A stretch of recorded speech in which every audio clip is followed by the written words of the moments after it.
Felicidades. El día de hoy tenemos el gusto de contar con la doctora Silvia Catalina Valencia, quien nos hablará sobre el tema del síndrome aórtico agudo. La doctora es médica general egresada de la Fundación Universitaria San Martín y actualmente es residente de medicina de urgencias de la UCC. Doctora, le damos la bienvenida y le cedemos la palabra para la presentación. Bueno, muy buenas noches a todos. Espero que les haya ido bien en la universidad. Los que ya están en internado, que les estén disfrutando mucho. La medicina de urgencias, para que sepan, son los 15 minutos más divertidos de cualquier otra especialidad. Para que se animen, si les gusta urgencias en un futuro, pueden estar acompañándonos. Entonces, hoy vamos a empezar con un tema que como médicos a todos nos va a competir en cualquier nivel de complejidad. Entonces, es el síndrome aórtico agudo, que es muy gran invitado, ¿cierto? Entonces, como ya los compañeros me presentaron, mi nombre es Silvia Catalina Valencia, yo soy pregrado de la Fundación Universitaria San Martín, de la misma universidad que ustedes, pero hace bastantes años ya, por ahí 10 años. Listo. Entonces, no nos tocaron muchos profesores iguales, pero otros sí. Sé que uno como dentro del ámbito académico lo preparan desde muchas cosas, pero cuando salimos como médicos a actuar, quedan muchas dudas. Vamos a tratar de resolverlas durante esta charla. ¿Listo? Muy bien. Entonces, empecemos. Síndrome aórtico agudo. El contenido lo plantea así, un caso clínico, porque es importante la definición y clasificación del síndrome aórtico, anatomía relevante y la fisiopatología, un poco de ella, factores de riesgo, las manifestaciones clínicas, porque sé que hemos avanzado mucho en ayudas diagnósticas, sin embargo, el examen físico y la anamnesis es lo más importante que nos queda como armas a los que recibimos a los pacientes y los tratamos de enfocar. Creo que tengan eso muy en cuenta. Más que los que pasaron con Ana Antonia, si todavía están en la universidad, espero hayan aprovechado mucho con ella. Listo. Diagnóstico, vamos a hablar de algunos algoritmos de si sí sirve, si no nos sirve, algunos estudios que ustedes van a tener disponibles, otros no los van a tener disponibles en un nivel de complejidad.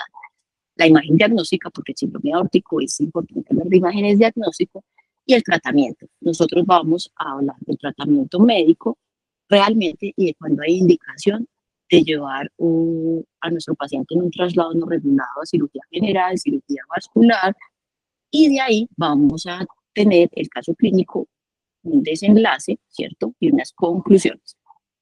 De ahí vamos a resolver algunas preguntas que tengan.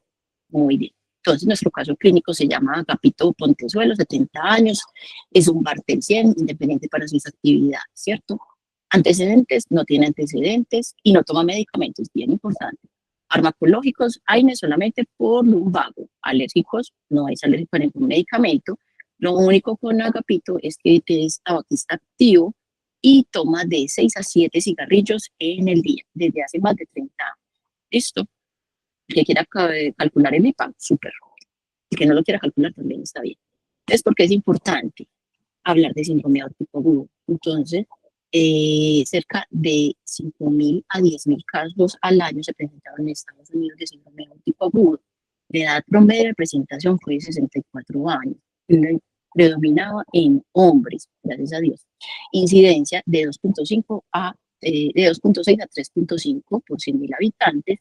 Tiene una mortalidad muy alta, cerca del 40%, y el 1 al 2% por hora va incrementando en disección aguda. Las tasas de supervivencia a largo plazo van a ser a un año del 92%, a los 2 años del 77%, y va a ir disminuyendo. A los 10 años va a ser del 57%. Entonces, probablemente sea de bastante mortalidad y hay que tenerla dentro de nuestros diagnósticos diferenciales. ¿Listo? De definición, que es el síndrome aórtico agudo. Entonces, realmente engloba a un grupo de condiciones que alteran la pared de la aorta. Y esto nos lleva a que haya un riesgo de ruptura. Entonces, dentro del síndrome aórtico vamos a hablar de disección, que es a tener en cuenta en nuestra mente, disección, hematoma intramural y úlcera penetrante. Adicionalmente, debemos de conocer que hay aneurisma de la aorta y que puede haber ruptura aneurismática. Adicionalmente, hay otras patologías como la fístula aortoentérica, perdón, y arteriovenosa. Muy bien, entonces dentro de la anatomía, es bien importante la anatomía. Tal vez eso fue uno de los errores que yo tuve al salir, que en la anatomía me sentía algunas cosas inseguras, pero entonces vamos a repasar.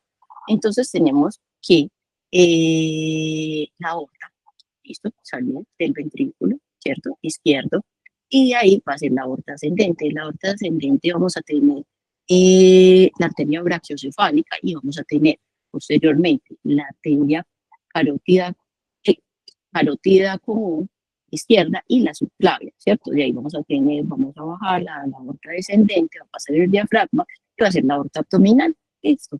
Entonces tengamos esto presente porque según la localización anatómica vamos a hacer una clasificación imagenológica. Entonces, dentro de la anatomía, entonces tenemos que los vasos tienen una capa túnica, una túnica media y una túnica externa o adventicia. Entonces, sabemos que dentro de la túnica externa tenemos la vasa vasorum, que es bien importante para los hematomas, ¿cierto? Entonces, acordémonos, túnica íntima, ¿cierto? Túnica media y túnica externa. En la externa vamos a tener la vasa vasorum. ¿Listo? Entonces, estas capas están conformadas por músculo liso y tejido conectivo, ¿cierto? Que eso nos dan la fibra y nos dan la estructura del vaso.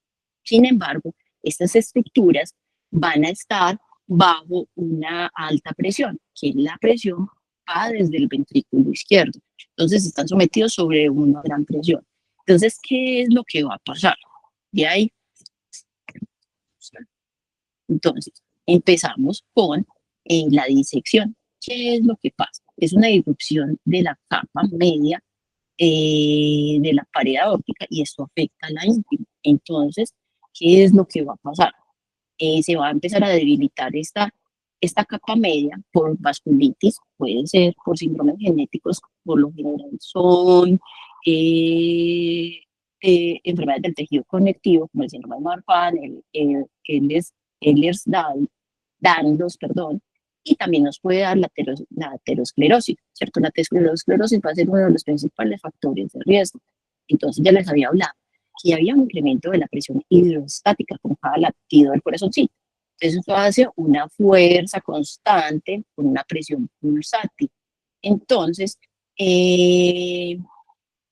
esto va a hacer que al estar débil la capa pueda romperse y hacer un falso lumen.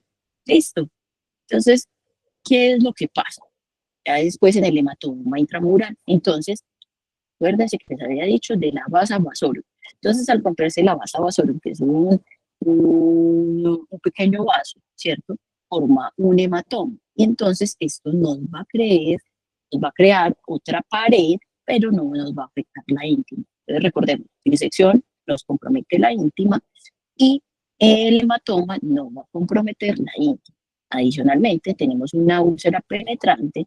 Entonces, esta es una úlcera que va a comprometer la lámina elástica de la íntima y puede provocar hematomas en la capa media. ¿Listo? Entonces, ¿qué es lo que hace? Entonces, nos hace unos falsos lúmenes, por así decirlo, dos falsos lúmenes, principalmente el de disección, y los otros nos van a crear otro espacio que se puede trombosar o que puede hacer efectos de compresión de donde va a ir el flujo. ¿Listo? Entonces va a disminuir el flujo. Muy bien, entonces vamos a seguir. Listo. Entonces la fisiopatología es pues, los aneurismas de la aorta. Entonces las aneurismas son anomalías, pueden haber anomalías bioquímicas que conducen pérdida de la elastina y esto nos van a hacer cambios degenerativos. Y entonces, al estar bajo una alta presión, pueden generar esos cambios. Es igual que en todos los vasos. Pueden haber aneurismas en todo el trayecto. En este nos vamos a centrar en el aneurisma. Muy bien. Entonces, ahora las clasificaciones. Les dije que tuviéramos en cuenta la posición anatómica de la aorta, por dónde va, para determinar por imágenes cómo vamos a clasificar. Entonces, la que usualmente y a la que todos estamos sensibilizados, y la que ustedes van a escuchar dentro de su práctica médica va a ser Stanford, ¿cierto? Que es la que todos conocemos. Sin embargo, los radiólogos, para ser un poco más específicos sobre la localización, van a hablar de la clasificación de Backing, ¿cierto? Entonces, Según esa clasificación, la clasifican tipo 1, 2, 3, 3A y 3B, según dónde se localiza. Eso es. Entonces, lo que ustedes deben de aprender no es la clasificación, porque ustedes, como médicos generales, se tienen que aprender 30.000 clasificaciones. Solo saber dónde buscar o qué buscar cuando les llegue el paciente, en caso tal de que tengan la disponibilidad o a disposición, ¿cierto? En su servicio, un angiotomógrafo, pero que no tengan radiólogo para que se lo lea. Entonces, ustedes tienen que ubicar, al menos, tipo A, están por tipo A, que va a ser el que compromete la aorta ascendente, ¿cierto? Y las tipo B ya son las demás, las que no comprometen la aorta ascendente. Entonces, fácil, están por A, están por B. El DB que solamente lo vamos a dejar para radiólogos. También hay clasificaciones de las aneurismas según la ubicación. No nos vamos a centrar tanto en la ubicación, sino en el tamaño. Entonces, mayor de 3, esperamos que el diámetro normal de la aorta sea hasta 2.8, desde 2.5 hasta 2.8, eso se acepta hasta 3 centímetros de diámetro. Vamos a decir que más de 3 centímetros va a presentar un aneurisma, ¿cierto? Entonces, ¿cuáles vamos a hacerle seguimientos? Pues para que ustedes sepan si a alguno le toca consulta externa y les diga eso. Entonces, menor de 5.5 centímetros se puede hacer el seguimiento. Obviamente no por ustedes, sino que lo va a seguir el cirujano vascular. Mayor de 5.5 debería de requerir manejo inmediato, pues no emergente, pero sí inmediato. Listo, por si les llegan las consultas. Entonces, los factores de riesgo para el síndrome aórtico, ¿cuáles son? Entonces, dijimos que aumenta el estrés de la pared. Entonces, ¿qué nos aumenta el estrés en la pared? La hipertensión, el peo por homocitoma, que nos incrementa la presión, el uso de cocaína y otros estimulantes que incrementan la presión, y la valsalva, ¿cierto? Fácil.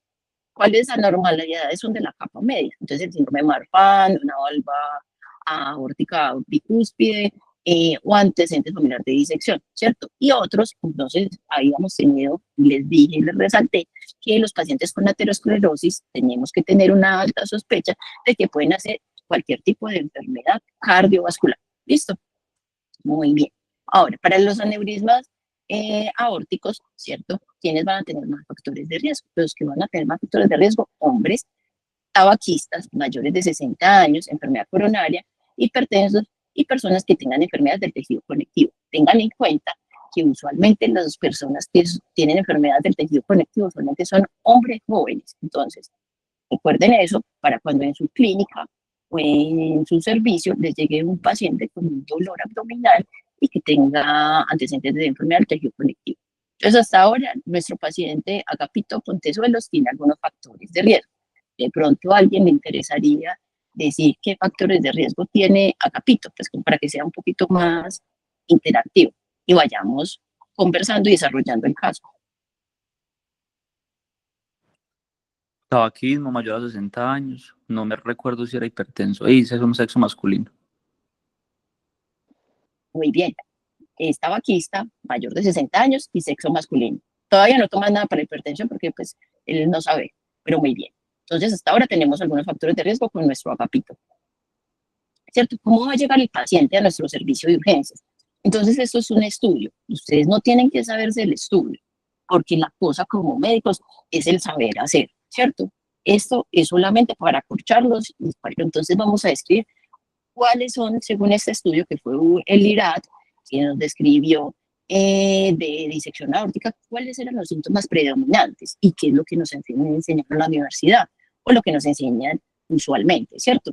Entonces, ¿cómo nos ha enseñado? Que un dolor abdominal de inicio súbito, muy bien, o que tuviéramos un dolor torácico localizado en la región dorsal, ¿cierto? Interescapular, o que podrían acompañarse de irradiación y que fuera súbito y severo. Entonces, esas son las características. Muchos de los pacientes que están caracterizados dentro de este estudio tenían lo que usualmente es lo que nos enseña. Sin embargo, que no tengan las manifestaciones clínicas o los signos o los síntomas que yo les estoy diciendo, no significa que el paciente no puede tener enfermedad. Listo.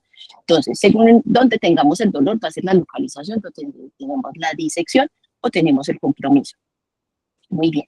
Entonces, ¿qué vamos a encontrar en el examen físico? Entonces, usualmente nos dicen, cuando va a llegar un síndrome aórtico tipo disección, entonces, ay, no, el paciente es el más hipertenso, ¿cierto? Adicionalmente, les van a decir, tiene diferencia en el pulso, ¿cierto? O diferencia en las presiones en los miembros inferiores. Sin embargo, no todos los pacientes les van a llegar con esa presentación.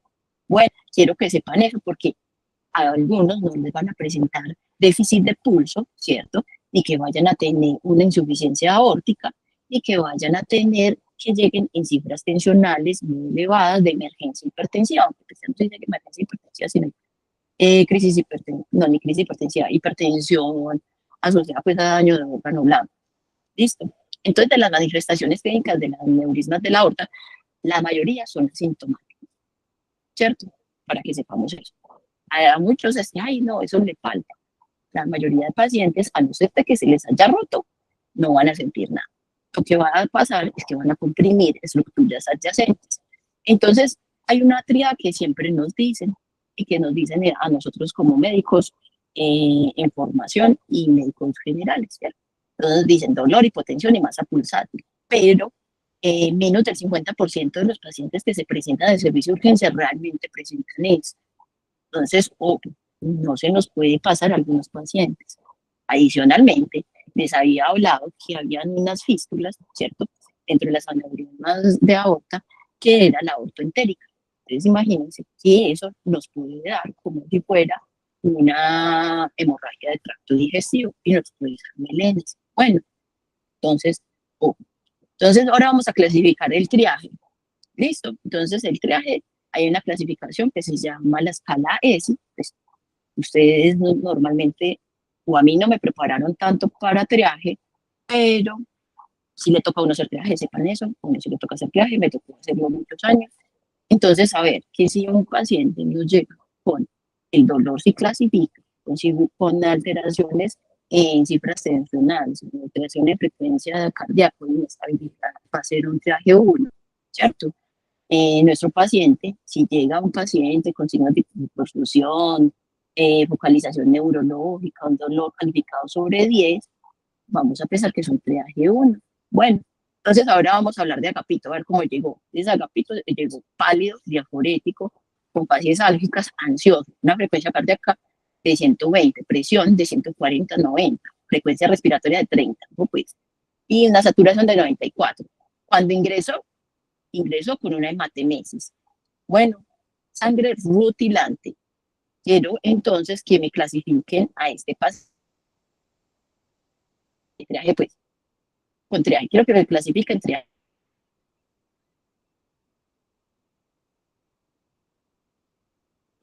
Un paciente, un triaje 2, 3. Yo creo que más incluso tirando a 3. No está inestable. Para mí un triaje 3. Segurito. Sí, es que está muy ansioso, pues si uno se equivoca a favor del paciente, tira un triaje 2, pero un triaje 1 no es. Bueno, muy bien. Entonces, yo lo hubiera clasificado triaje 2, tiene frecuencia cardíaca, porque pueden ser alterados, sí, muy bien. Me parece bien que nos equivocamos a favor del paciente, pero entonces vamos a ver que nuestro paciente tenía una frecuencia cardíaca de 120, una frecuencia respiratoria de 30, va por fuera de meta, ¿cierto? Me deja relajada el 140-90, pero entonces un paciente que usualmente los abuelitos no consultan por, pues no se va a fijar. Entonces, pálido y diaforético, realmente eso solo pálido y diaforético los va a señalar. Les puse este distractor, hematemesis, evidencias al ingreso y sangre rutilante. Listo. Yo lo hubiera clasificado como triaje 2, pero no está mal, lo hayan dicho. Bueno, ¿qué le vamos a preguntar a Agapito? Listo. Entonces, dentro de la anamnesis vamos a preguntarle características o descripción del dolor. Vamos a preguntarle dónde se localiza, si el dolor nos migra, ¿cierto? Vamos a preguntarle cómo fue el inicio, si hay algún síntoma asociado, si hubo dolor torácico o síncope. Entonces, vamos a mostrar qué pasó con Agapito. Entonces, lleva 3 días de melenas y dolor abdominal leve en el abdomen inferior. 2 horas previo al ingreso, dolor abdominal 10/10, asociado a hematemesis. El abdomen es defendido, predominio en fosa ilíaca izquierda, con signos de irritación peritoneal. Entonces, aquí tú- ya sí. Entonces, diagnóstico.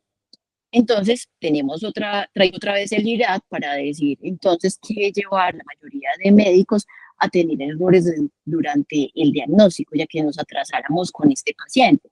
Entonces, usualmente las mujeres son más difíciles de evaluar, no solo para dolor torácico, también para dolores abdominales, ¿cierto? Síntomas atípicos, principalmente la fiebre, entonces muchos se presentaban con fiebre, entonces nos hacía pensar y confundir, pero no está mal, ¿cierto?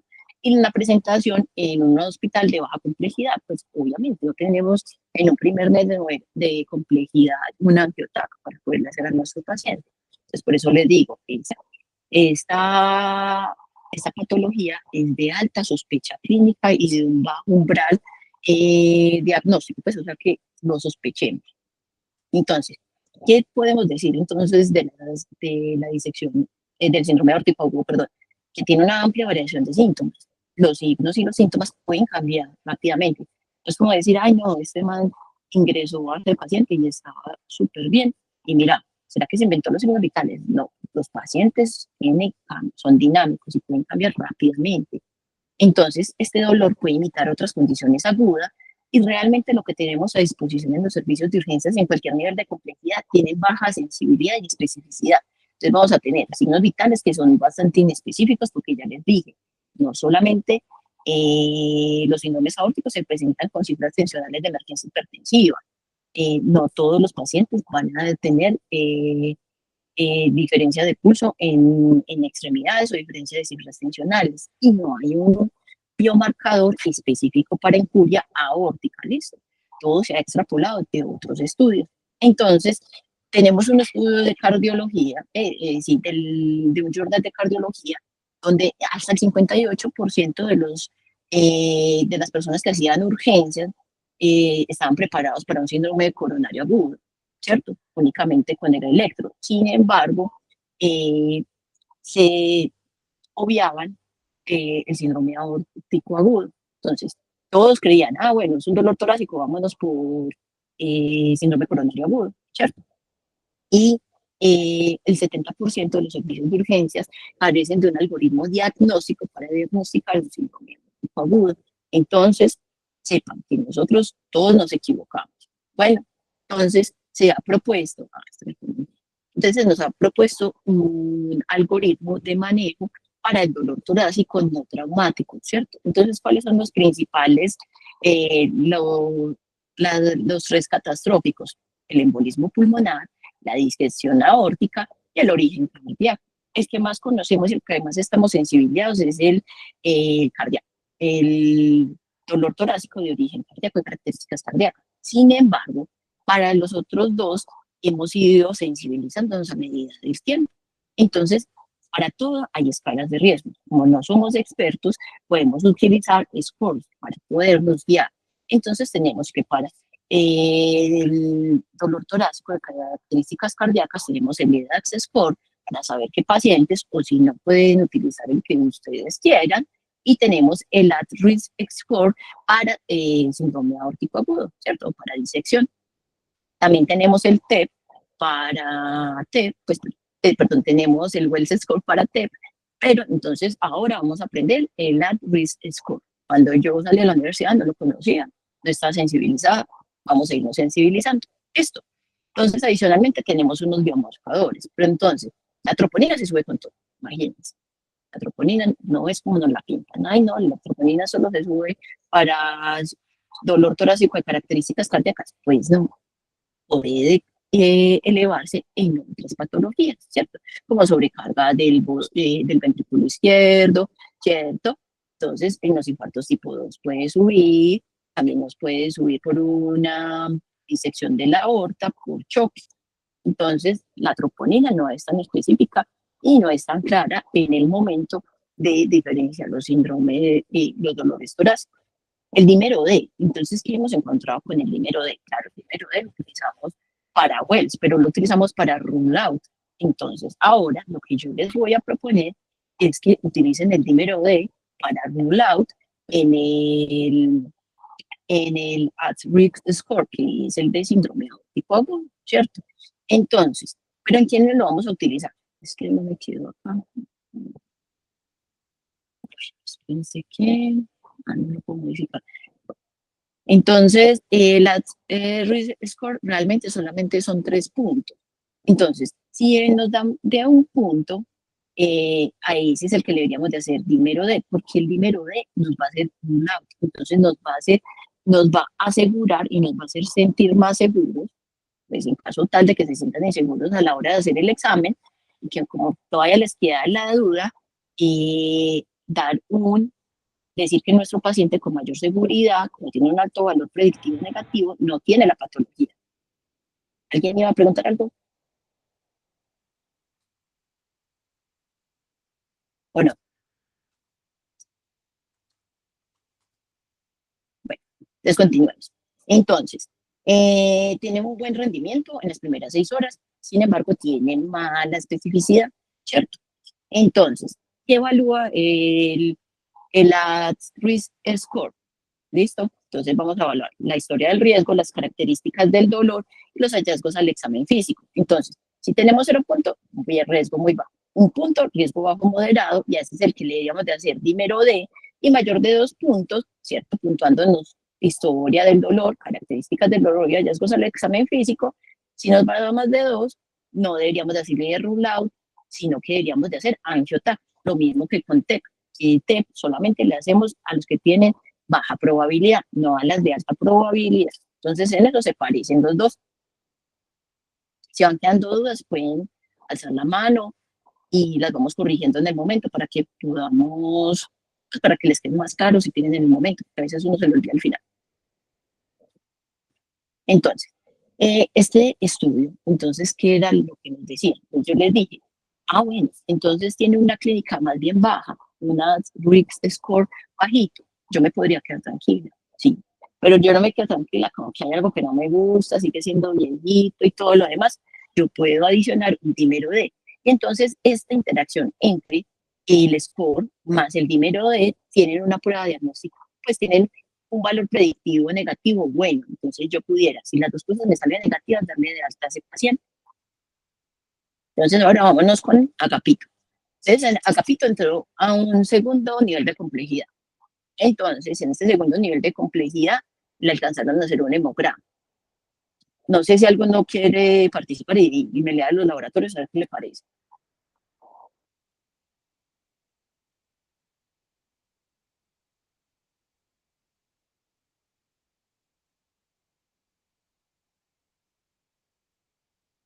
Bueno, entonces yo lo leo. Entonces el hemograma tiene una hemoglobina 14,1, tiene unas plaquetas de 267,000, pero ojito pues con los leucos, acá hay algo que nos debe llamar la atención. Entonces los leucocitos 24,000, neutros de 19,000, una creatinina ahí como zafada, la del pobre Agapito, un lactato de 9, y unos gases arteriales, un pH de 7,25, ¿cierto? Y un bicarbonato de 8,8. Y un dímero D y una troponina. Todo para confundirnos. Hasta el momento, ¿qué creen que tiene el paciente? Para mí está Obviamente infectado. la charla es de eso. Está séptico, está séptico. Ok, sí. Así es El metabólico paciente por una sepsis. puede ser, sí. Solamente nos pueden dar acidosis metabólicas por sepsis.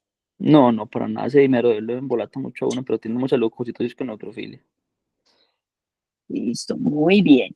Espérame un momento que se me salió.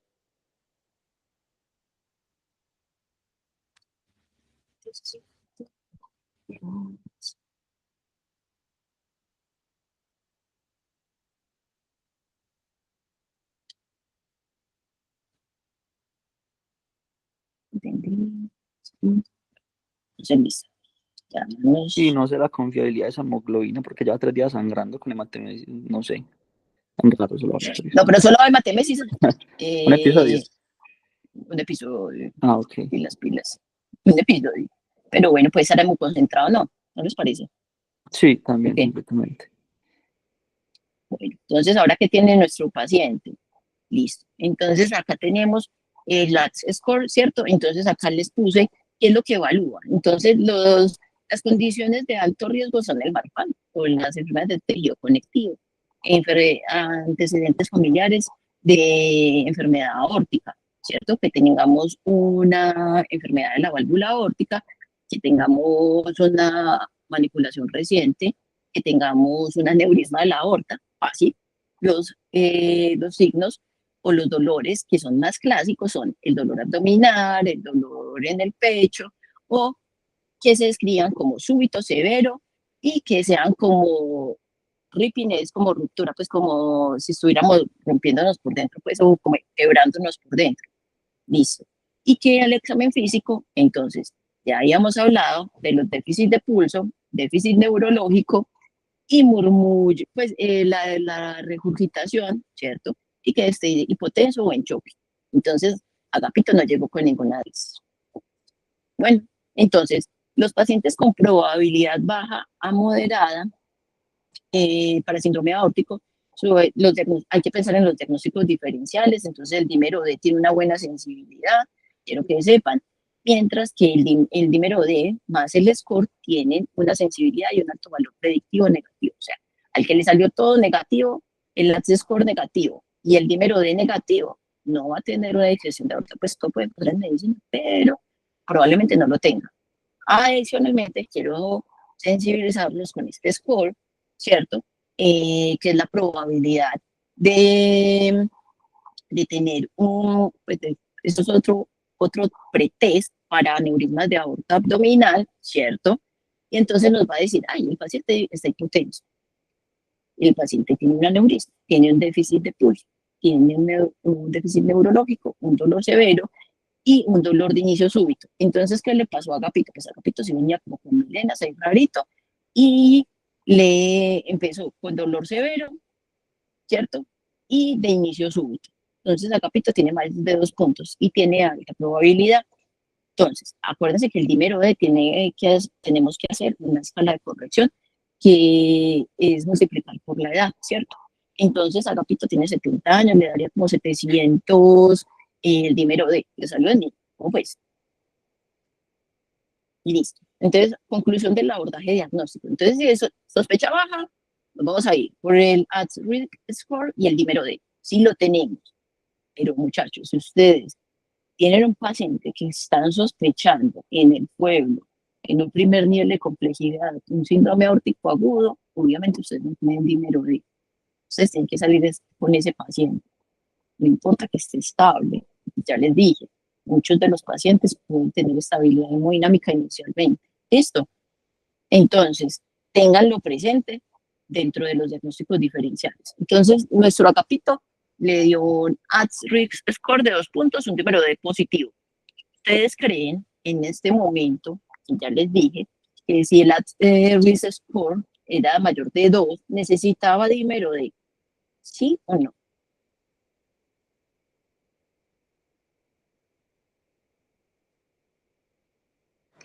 No creo que haya porque estamos en un segundo nivel de complejidad. Sí hay, yo trabajé en un 50 nivel de complejidad, sí hay amigos, Sí. pero ¿lo necesitaba sí o no? No. No, porque ya nos dio, o sea, pero o sea, esto está súper fácil, ¿cierto? Porque yo estoy viendo la charla sobre esto, pero es muy difícil, o sea, como yo les presenté el paciente, está bien que me dijeron que era una sepsis de origen abdominal, porque no, o que sea simplemente un sangrado digestivo superior y que esté inestabilizando a nuestro paciente, ¿por qué no? Que hayan hecho el dímero D no está mal, ¿cierto? Estamos en el segundo nivel de complejidad, si hay, para que sepan, lo tienen que saber interpretar porque lo podemos mandar. Sepan que ustedes van a mandar todo como médicos generales, en muchas partes los van a dejar hacer de todo, para que no se piensen, ay, no, es que yo no O puedo sea, mandar eso, sí, sí, lo pueden mandar. sino que es que yo personalmente puse en ese contexto, en un abdomen agudo, en un epitelio peritoneal, en una sospecha con un paciente con asepsis, yo creo que yo no mandaría el dímero D, o sea, personalmente. Sí, Eso, pues, ahora lo siempre otro te vas es, a y eso es confundir, una, pues. y eso es una preguntita que te iba a hacer, antes de que se me olvide, me disculpas. Por ahí hay un estudio de síndrome aórtico agudo, donde el valor predictivo negativo del dímero D baja mucho cuando el dímero D está menor a 500. Tú como urgentóloga, ¿qué piensas de eso? Sí, es que el valor para que sea positivo y que nos marque va a ser mayor de 500, ¿cierto? Pero entonces también tenemos que hacer la escala de corrección. Recuerden que las personas mayores tienen que hacerle corrección, porque a ti, siendo Ya después de 60 años, ¿cierto?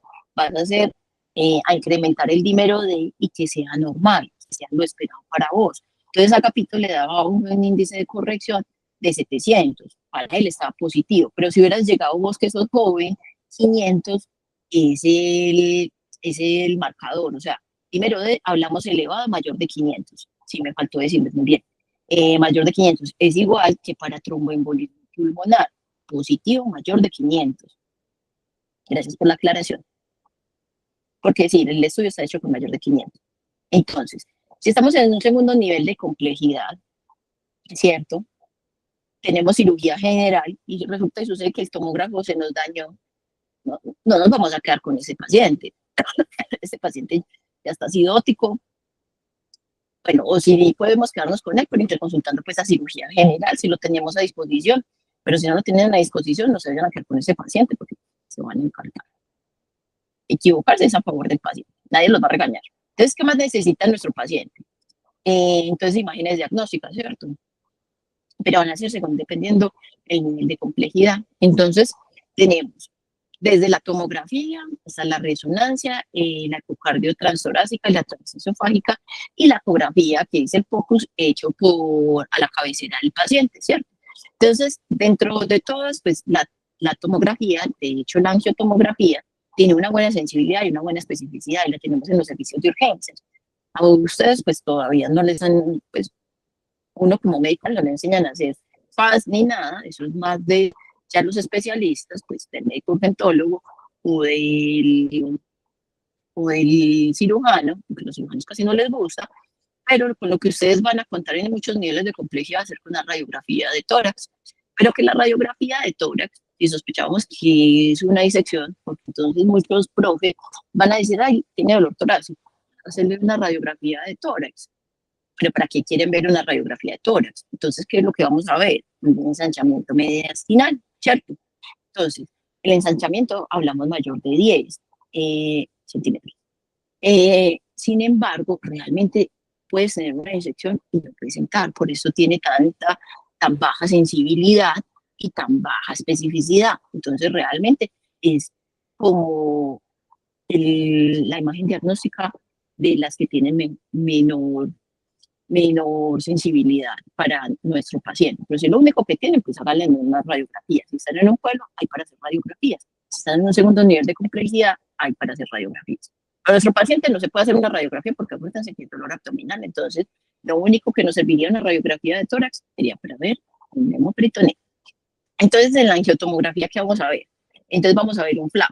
Realmente no es tan difícil de ver, pues, pero obviamente hay que estar sensibilizados, pero no es tan difícil, porque es que el angio, eso tiene unos tiempos en los que se envía el contraste y se hace en el tiempo del angiotac, se hace en el tiempo que está dentro de la arteria, entonces pinta los vasos muy bonitos y lo que hace es que nos va a mostrar el flap, ¿cierto?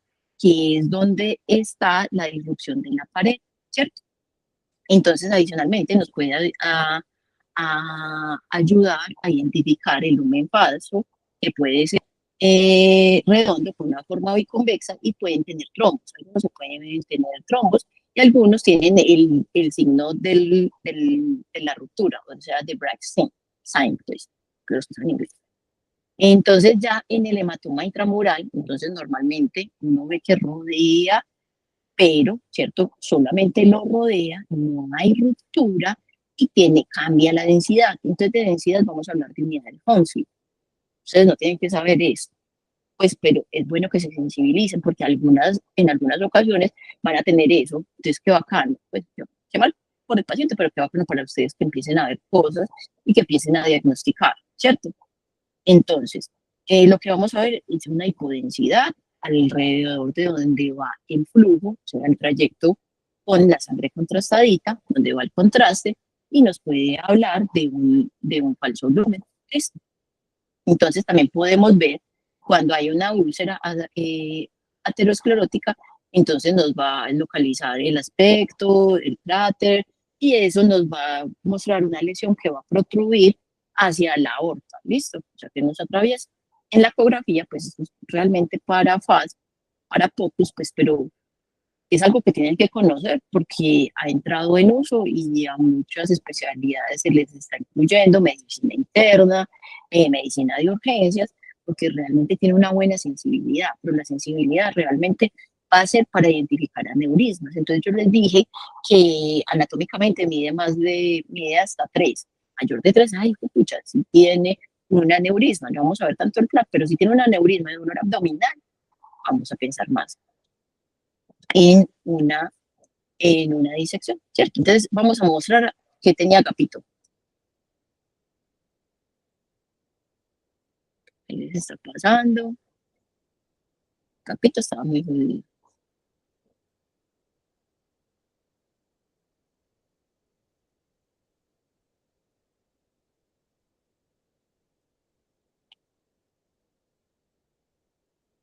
Les voy a volver a repetir y si alguien quiere decir como que tenía nuestro paciente, ay, perdón, pasé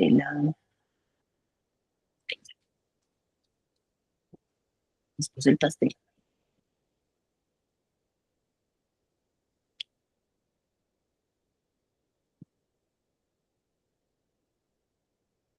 El signo del grano de café. No, no, no era un signo de grano café. Vamos a, no sé cómo manejarla desde aquí. Pues bueno, entonces va a empezar otra vez la imagen a correr, listo.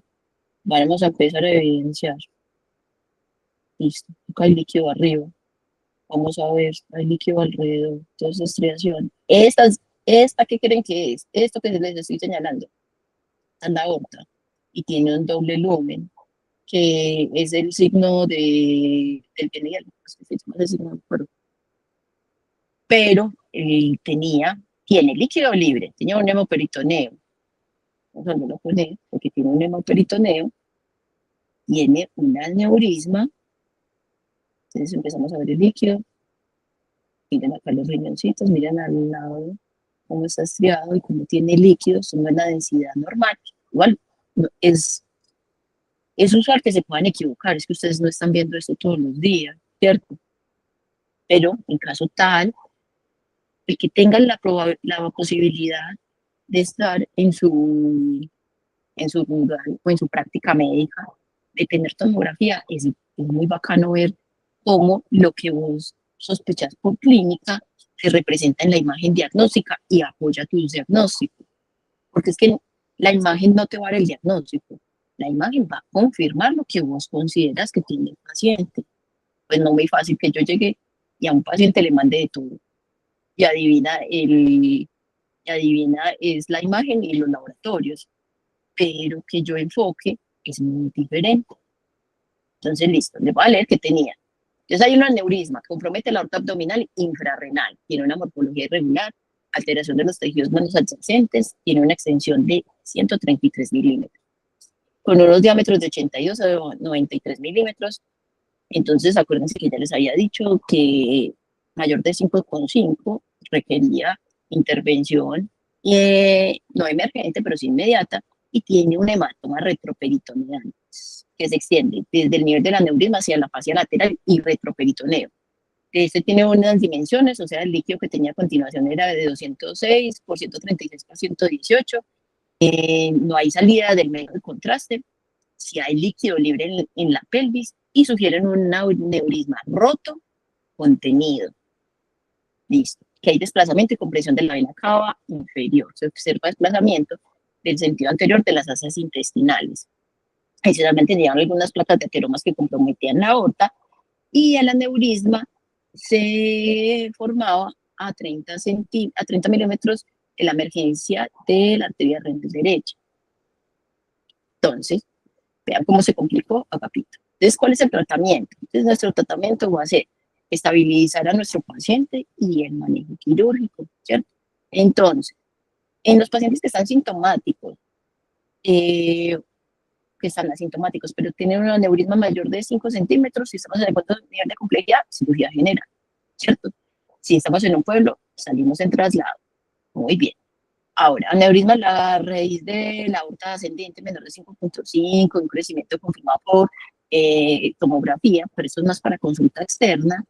que haya un crecimiento mayor de 0,3 centímetros en 2 años consecutivos, también es para cirugía general, pero realmente para vascular, pues si le llega así a consulta externa sería para cirugía vascular, y un síndrome aórtico asociado a complicaciones, y también las disecciones de aorta tipo B, quienes podrían ponerse de manejo ambulatorio, pues, o que realmente solamente consultaron porque tenían una lesión, o que les hicieran y fue un hallazgo en cáncer.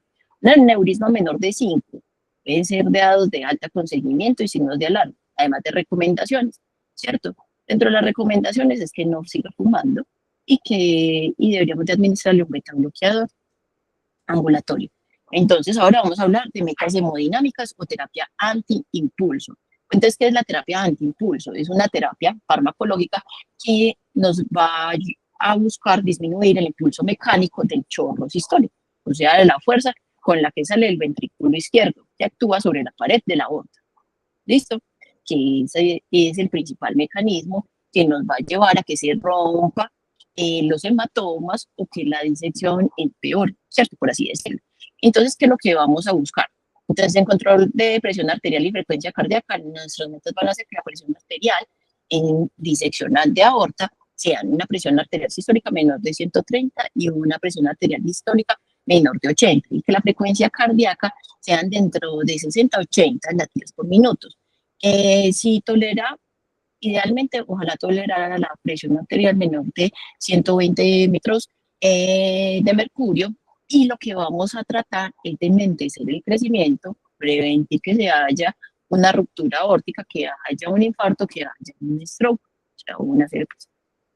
Entonces, este estudio nos ayuda a demostrar que nos da las metas de frecuencia cardíaca y de presiones arteriales. Entonces, lo que ellos buscaban era que describir si con una frecuencia cardíaca menor de 60 les iba mejor o les iba peor, o sea, tenían mejor pronóstico o peor pronóstico. Entonces, una frecuencia cardíaca menor de 60 nos llevaba a un mejor pronóstico, a un menor requerimiento de intervenciones, y le fue mejor que el grupo convencional. Listo. Entonces, este estudio lo hicieron con beta bloqueadores y con calcio antagonistas. Muy bien, pero nosotros vamos a elegir beta bloqueadores a no ser que tengamos alguna contraindicación, que quiénes serían los pacientes con asma, ¿cierto? Y ahí vamos a preferir los bloqueadores de calcio. Entonces, el que vamos a tener en el servicio de urgencia, no tenemos el Molón. En Colombia tienen que saber qué tenemos. En los servicios de urgencias tenemos Navitalol. Muchos no lo van a tener en los primeros niveles de complejidad, pero realmente no hay como otros que puedan usar, pues no sé de que utilicen, no es que tampoco hay que hacer, pero entonces haría la betalol. Entonces la betalol sería los 20 miligramos, ¿cierto? Cada 5 a 10 minutos, y en total vamos a dar de 80 a 300 miligramos, ¿cierto? Después deberíamos dejar una infusión de 1 a 2 miligramos minutos, ¿cierto? Pero entonces podríamos solo utilizar beta bloqueador. Si la frecuencia cardíaca nos permite, súper. Y si la presión nos permite, súper también, ¿cierto? También deberíamos de darle un vasodilatador. Entonces, ¿qué es lo que vamos a hacer? Ya dijimos que vamos a disminuir el impulso. El beta bloqueador nos disminuye la frecuencia cardíaca, entonces nos va a disminuir la fuerza con la que sale, ¿cierto? ¿Qué nos va a hacer los vasodilatadores? Los vasodilatadores lo que van a hacer es disminuir la presión dentro de la aorta, ¿cierto? Reduce el estrés mecánico y disminuye el riesgo de propagación de la disección. Sin embargo, hay que evitar poner el vasodilatador antes del beta bloqueador, porque poner un vasodilatador nos puede llevar a taquicardia refleja. Entonces, primero iniciamos beta bloqueador y después vasodilatador. A largo plazo, pues utilizamos IACACIAL.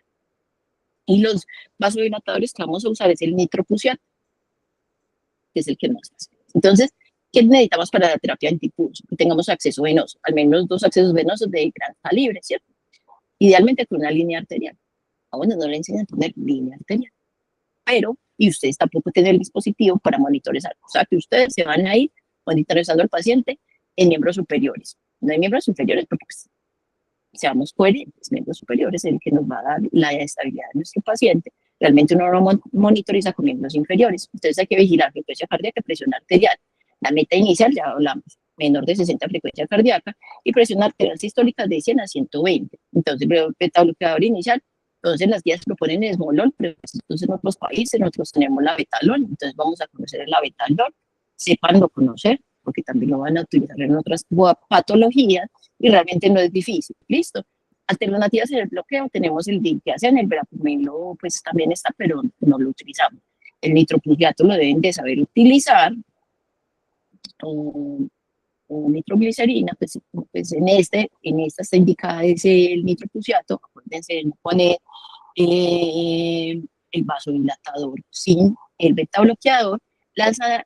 Dentro de analgésicos vamos a poner opioides, el fentanil, no le tengan miedo a los opioides, siempre que estén indicados. Entonces, en síndrome coronario agudo también se ha descrito fentanil, ¿cierto? Porque altera menos el sistema nervioso central, igual en este. Entonces vamos a tratar de utilizar opioides que no tengan tanto compromiso en el sistema nervioso central. Adicionalmente, monitorización renal mediante una sonda vesical para valorar la diuresis y la perfusión del riñón. Entonces, la ruptura neurismática es otra de las emergencias que tenemos, ¿cierto? Entonces, ¿qué es lo que tenemos que hacer con un paciente con aneurismo roto? Es reanimación emergente, ¿cierto? Idealmente hemoderivados, no tanto líquidos, porque como han visto durante el transcurso, no preferimos hacer tanto hemodilución, sino que realmente necesitan hemocomponentes, lo que hay que pasarles hemocomponentes. Están en un primer nivel de complejidad, les va a tocar salir sí o sí. Mantener las presiones arteriales, una presión arterial media dentro de 60 a 65, o la mínima posible para que garanticemos la perfusión. No estamos buscando medias de 70, medias de 80. Estamos buscando apenas metas que nos ayuden a perfundir, evitar sobre reanimación. Si el paciente es anticoagulado, revertir. Entonces deben de conocer cuáles son lo que ustedes tienen. En los servicios de urgencias, en segundo nivel de complejidad, deben de saber utilizar el Octaplex o el plasma congelado, ¿cierto? Y la mortalidad de estas dos patologías es una mortalidad alta, casi del 90%, y una supervivencia a 5 años menor del 20%. Listo, vamos a ver qué le pasó a Papito. Entonces subieron del paciente, esto sí pasó, listo, en alguna clínica de acá de Medellín. Entonces suben al paciente a urgencias con un diagnóstico de un aneurisma roto. El paciente entró pálido, diafórico, con agitación psicomotora, signos de bajo gas. Lo pasamos a sala de hemodinamia y lo intubamos de manera emergente. Se administraron 50 de quieta y 40 de roco. Y le pusieron un endocálico por arteria femoral, se reanimó agresivamente, recuperando la presión entre 10 a 20 a 15 minutos después. Se le puso lactato, solución salina. Le pusieron una línea arterial y después un catéter de alto flujo en vena yugular interna con funciones únicas. Entonces pusieron 2 endoprótesis, ¿cierto? Y dejaron con endopinzas 2 horas. Le hicieron, el paciente tenía distensión y le hicieron una laparotomía. El paciente no salió.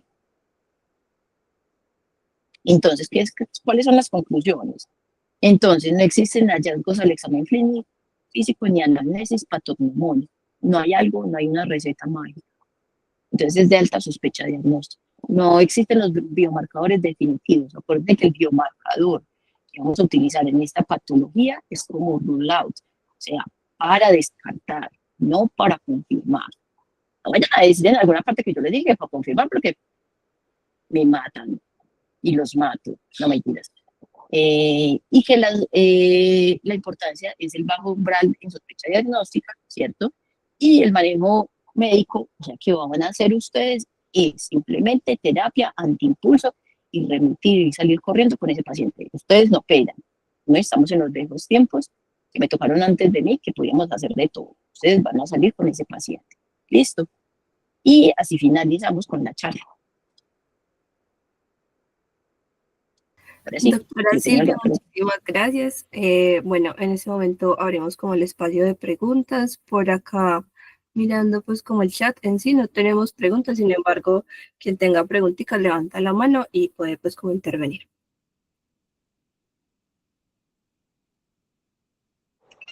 Profe, muchas gracias por la charla, primero. Y segundo, yo tengo una pregunta muy sencilla. Cuando uno se habla de la literatura de la terapia antiimpulso, que iniciar con la betalol, que posteriormente dar el nitroprusiato, hay literaturas que mencionan darle la betalol en bolos de 20, 40, 80, 160 dosis máxima de 200, y hay otras que mencionan iniciar de una vez con la infusión. ¿Usted qué recomienda? Amigui, no, yo lo que te recomiendo es lo siguiente. Si tu paciente llegó en una emergencia hipertensiva, ¿cierto? Llegó por encima de metas, vas a tenerle que poner inicialmente los bolos. Pero ese paciente sí o sí, cuando ya llegues a una meta deseada, ¿cierto? En este paciente, si llega con 220, 110, no, yo no solamente le voy a poner un bolito y le voy a dejar una infusión, le voy a poner varios bolos para tratar de llegar a una meta, porque recuerden que en disección lo que estamos buscando es llegar a una presión arterial que no nos incremente, no nos extienda la disección, ¿cierto? Entonces, vamos a ponerle bolo, bolo, hasta que lleguemos a cerca de la meta que queremos y le vamos a dejar la infusión es para mantenimiento. Parece bien como lo estás planteando. Bolo, bolo, bolo y después infusión. Muchas gracias, profesora, muy amable. Buenas noches a todos, ¿cómo están? Bien, ese doctor. Bien. Para la pregunta anterior, les voy a dar una recomendación. Como muy bien Silvia se los dice, la dosis del labetalol debe ser en bolos. Listo. Pero para ser un poquitico más prácticos, les recomiendo que hagan lo siguiente. En un paciente con disección, si ustedes no cumplen la meta, esas metas, yo no sé si, porque llego un poquitico tarde a la charla, en síndrome aórtico agudo, sea aneurisma roto, aneurisma contenido, disección aórtica, úlcera penetrante, uno tiene que cumplir las metas en la primera hora, ¿sí? Y tiene que ser en la primera hora si buscamos impactar en la mortalidad. ¿De acuerdo? En ese contexto, el tratamiento debe de ser agresivo, sin miedo. Lo que uno usualmente, lo que uno usualmente debe hacer es, empiece con bolos, le pone 20, a los 3 a 5 minutos, si no logró la meta, se le puede colocar otros 20 u otros 40, como guste. Y si no ha logrado la meta a los 5 minutos, vuelve y le pone otro bolo de 40, 16, de lo que usted le quiera poner. Pero, de unas veces les voy diciendo, cuando usted está llegando al tercer bolo, piense de una vez en dejar la infusión. De una vez y no pierda tiempo. Y ojo con la infusión del abetalol, porque como es Sí, que... profe, es que esa era la pregunta, porque es que hay harta evidencia que muestra. Sí, decime.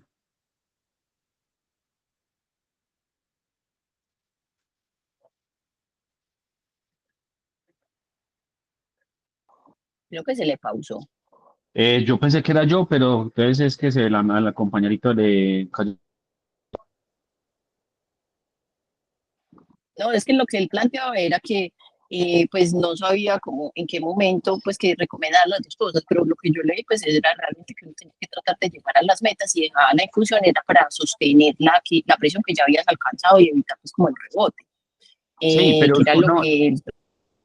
pero lo mejor en ese contexto es si después del tercer bolo ponga de una vez la infusión y no pierdan tiempo en ese contexto. Ojo con la dosis, porque la infusión de la betalol, muchachos, como muy bien se los mostró Silvia, es miligramo minuto, no es ni por kilo ni es por hora, que en eso se equivocan y mucho.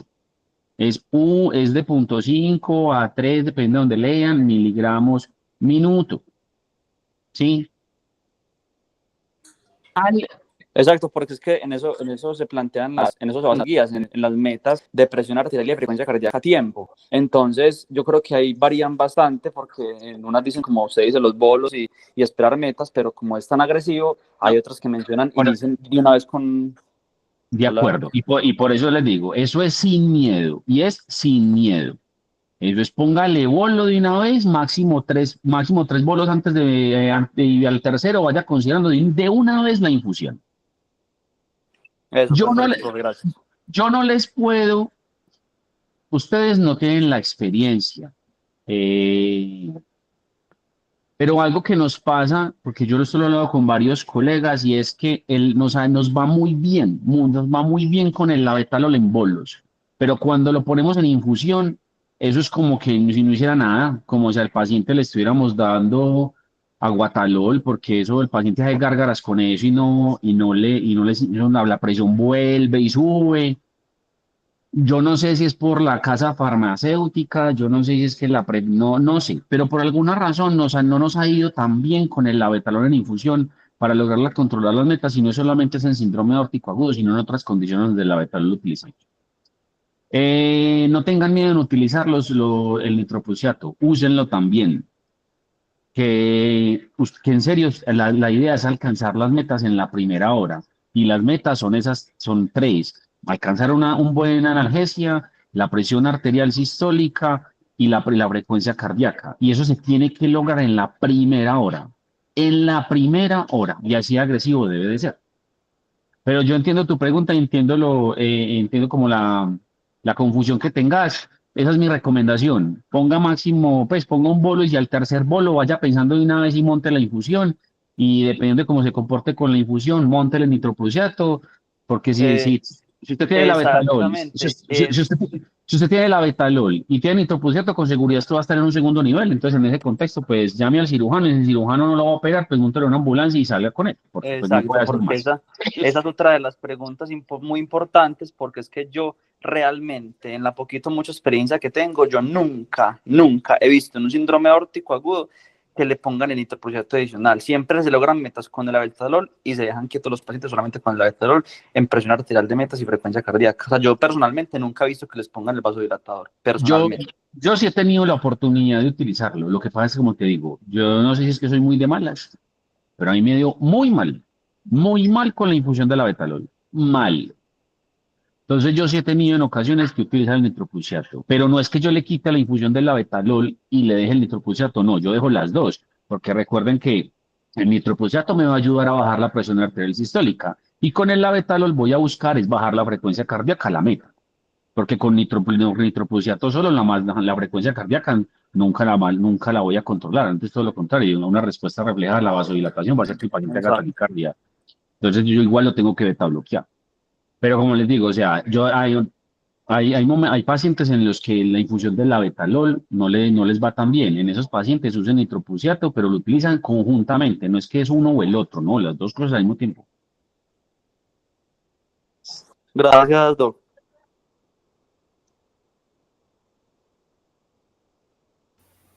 Bueno, si nadie más tiene preguntas, entonces damos por finalizada esta sesión del día de hoy. Espérate, yo les voy a dar una recomendación, particularmente a los muchachos a los de pregrado, para que sus futuras prácticas, y los que estén trabajando ahorita en primeros niveles.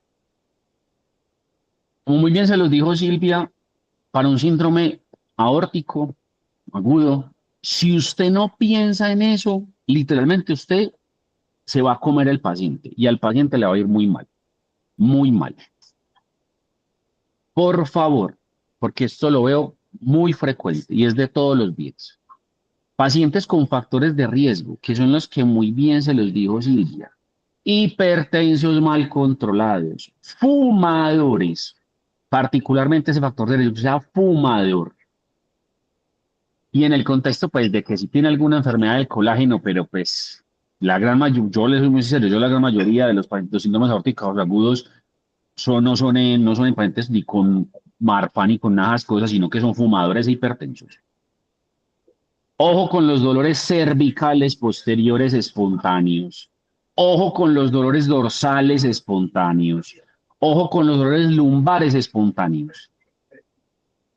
Yo no sé por qué a esos pacientes que les de un momento a otro le empieza un dolor interescapular, van a consulta. No, eso es un viento. No, eso es algo muscular. Hombre, no. Equivóquense a favor del paciente, y con mayor razón si tiene esos factores de riesgo. Esos pacientes tienen algo grave hasta que se demuestre lo contrario, y no simplemente embolaten al paciente mandándole metocarvamol porque es para que le relaje el músculo, y acetaminofén para el dolor. Ojo con eso.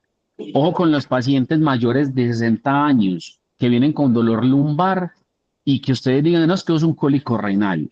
Ojo, porque esos pacientes se les debe descartar primero que no sea una emergencia aórtica antes de ir pensando en que tienes un cálculo en el riñón, a menos de que tenga el antecedente de litiasis. Pero si nunca ha tenido litiasis renal, no tienen por qué estarle diciendo que es un cólico renal o no tienen por qué estarle diciendo que es un lumbago mecánico.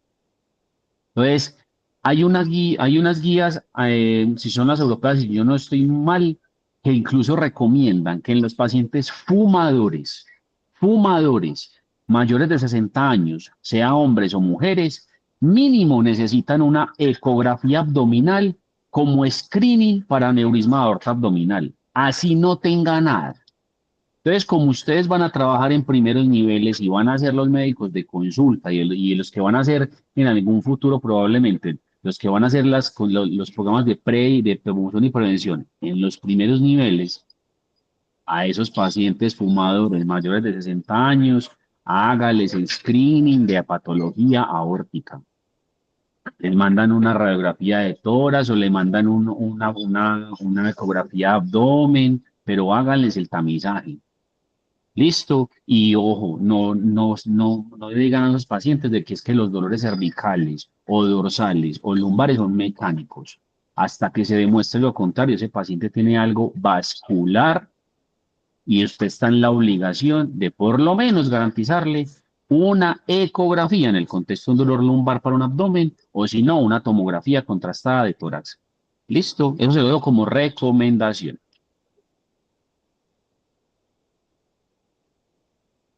Muchas gracias, doctor. Doc, muchísimas gracias. Bueno, damos entonces por finalizada la sesión del día de hoy. Muchas gracias a la doctora Silvia por aportarnos esos conocimientos tan valiosos, al doctor Manuel también pues por resolver las inquietudes. Nos vemos.